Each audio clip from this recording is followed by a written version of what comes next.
Hello viewers, this is Yogeshwar Shastri, and in this series of videos I will be tackling the slavery of Bharatiyas by the British. So in British records this is very nicely referred to as forced labor. And just as colonialism is a nice sounding label for outright genocide and destruction of our culture and the economy, similarly forced labor is a term which blunts the true nature of atrocities committed by the British. So before we go ahead, as we are seekers of truth and knowledge, we first need to pray to Goddess Saraswati to take us from darkness to the light. Saraswati namastubhyam varade kamarupini vidyarambham karishyami siddhir bhavatu me sada. And I would also like to pay homage to my dear Ai, my mother. She was a great scholar of Sanskrit, especially Dharma Shastra and grammar. And she was a fountainhead of knowledge, and I think the most courageous person I've been fortunate to know in my life. And I would also like to remember the real inspiration for this research, especially on British India, the legendary historian Dharampal. Readers will probably be familiar with his groundbreaking work on Bharatiya society on the eve of British occupation, typically the late 1700s and up to the mid 1800s.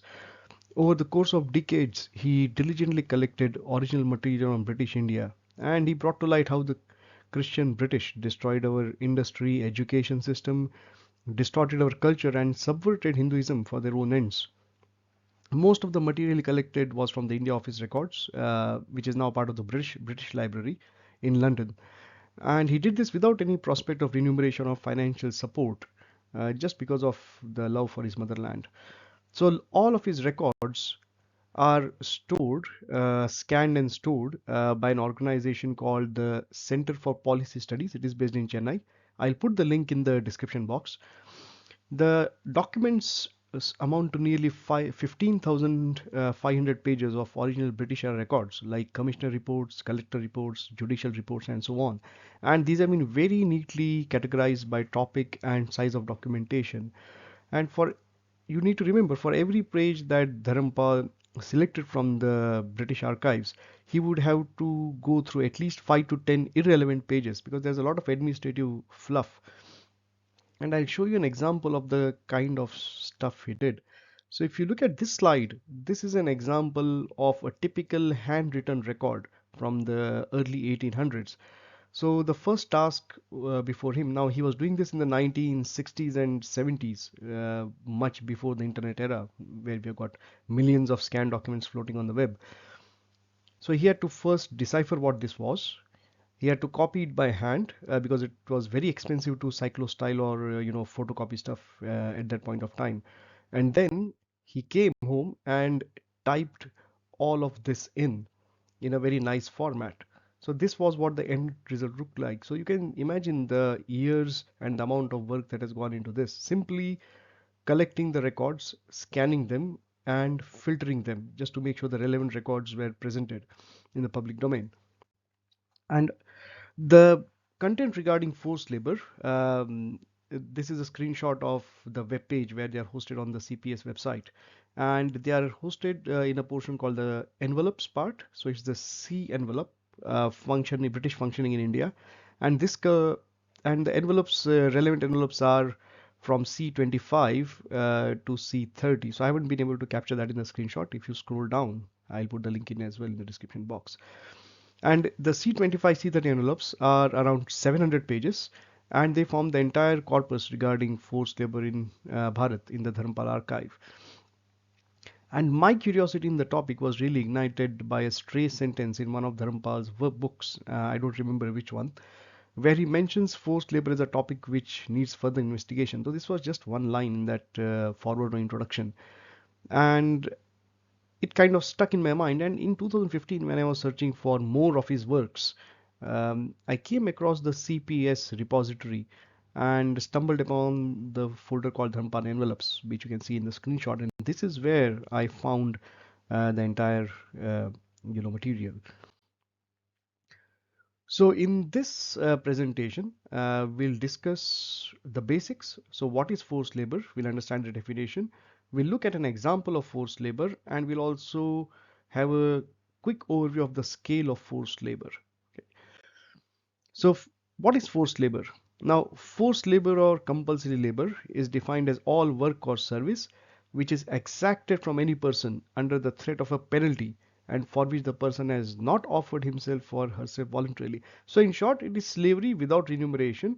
The only difference between slavery and forced labor is that forced labor can be temporary. So, you could be kind of forced to work for say 10 days, 15 days, 2 days, or a month, or a couple of months, or your property could be taken away from you.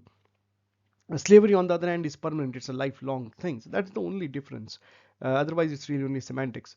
So next question is, I know a lot of people would say, right, so big deal, how does this concern us? I mean, what's this got to do with things that happened in Bharat more than a century ago? And this was similar to a discussion I had with a classmate many, many years back. And I told him that, around 90 million Indians were wiped out by the British in famines, man-made famines in India. And he was like, ah, yeah, yeah, too bad. Oh, but they gave us railways and telegraph and so on. So that's the kind of attitude. So I'll just give you a couple of live examples just to put it in context. So let's take an example. So imagine you're driving on the outsides of Bhagyanagar in your swanky new car. Obviously, it's an old car, old GF. You see a roadblock manned by the cops. You dutifully stop your car. Next thing you know is you are dragged out. Your wife gets molested, and the cops commandeer your car. So they take it over. Beaten and bruised, you are dumped on the side of the road while the cops jump in the car and drive off to the next city, say Warangal. Next thing is you hitch a ride, you go to Warangal, and you find out that the car is now parked in the commissioner's office, police commissioner's office. So you present yourself in front of the police commissioner, who promptly throws you into a cell where you get the next round of beatings. So twice beaten, once shy, you walk out of the police station, and from the corner of your eye, you see a surprise. Dumped near the wall is the body of the car with all its parts stripped out. So this, you replace the automobile or the car with bullock carts, because bullock carts were the automobiles of their day, even till early 1900s, before the internal combustion engine kind of came into prominence. And thousands of bullock carts used to traverse the length and breadth of India. So you can imagine what was going on, and that was actually the scale. Thousands of carts used to be kind of grabbed, every month, not even every year. Okay, let's move on to the next slide. So, is that so difficult to imagine? Now, if you take an example of what's going on even today, where a low-level government servant, so a food inspector in this case, drained an entire reservoir of 21,000 liters of precious water just to recover his smartphone. You can imagine what was going on in British times when there was no social media, no redressal for grievances, and the law system was really set up for Indians to litigate against Indians, not for Indians to litigate against the British or the British government. So it was really one-sided affair.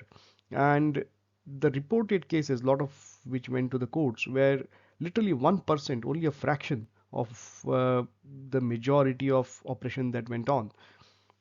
The bureaucrats in India, however corrupt and uh, you know oppressive they are really toddlers compared to the British. So the next question to ask is, was this something that went on for a short period of time, say when the British were taking over India in the late 1700s, or when they took over India in the early 1800s till the mid 1800s, or did this go on till the end of their rule? Now, there's no easy answer to this question, because the Dharampal records are only a fraction of the actual records which are out there. So there's no way of putting in end date to this practice. But in the records itself, in the Dharampal selection, this goes on till the early 1900s. And we can safely assume that it continued in remote areas in some form and shape even till the 1940s. And the thing to note is, as British rule spread across India from the mid 1700s till literally going up to 1840s and 1850s. So 1857 was the last major battle against the British. You'd find that this practice followed them throughout India. So it kept spreading, and one of the key reasons of 1857, and that's never mentioned, is also the practice of forced labor and slavery of Indians. So here's an example of when it happened all over India. So this is a collector's extract from a collector's report from what was known as Canara. So Canara is coastal Karnataka. So this is the map. So it's let me get the laser pointer. And this is the part where you see Uttar Kannada, and this goes on to Udupi and Dakshin Kannada. So this is all the coastal strip which is known as Canara. Now Canada is quite interesting because it has got obviously the coast, the sea. It has got beautiful beaches, but it is also a very hilly region because it's kind of the end portion of the Western Ghats. So very hilly, very mountainous, and you can imagine that getting forced labor in this portion would be difficult, and forcing people to work was the norm in this area during the British rule. So the principal collector of Canara says in 1837, in the company's districts of India, the evil is periodical and habitual, which means it happens all the time. It is felt in an oppressive and frequent call for services, the exaction of which is justified neither by the urgency of the occasion nor by the inability of the government to provide more suitable means. So it means it happens all the time, and it is not justified under any context or any situation or even by any law. There was no law which covered this. So this was frequently winked at, but it had no legal basis. And another example from faraway Punjab, and this is in along the time continuum further down the line. So this is nearly 50 years after the collector of Canada wrote this. So this is from 1883. So one of the commissioners in Punjab complains that if by forced labor is meant labor not willingly rendered but secured by an authoritative order, I must report that the system is in force here as it is in every other district in Punjab, and I believe throughout the whole of India. So this was a pan-India practice even in the early 1800s. Even in 1900s, it was the same thing. So nothing really changed. It only became worse. So people have this argument that, oh, East India Company was bad, but then the British administration took over. It didn't make any difference. It only made things worse. Didn't make them better at all. And I will end the presentation here. So in the next part, I will take up the economics of forced labor, and I will also talk more on what was forced labor used for. Okay, thank you for watching, and if you like the video, please like, share, and subscribe. Thank you very much.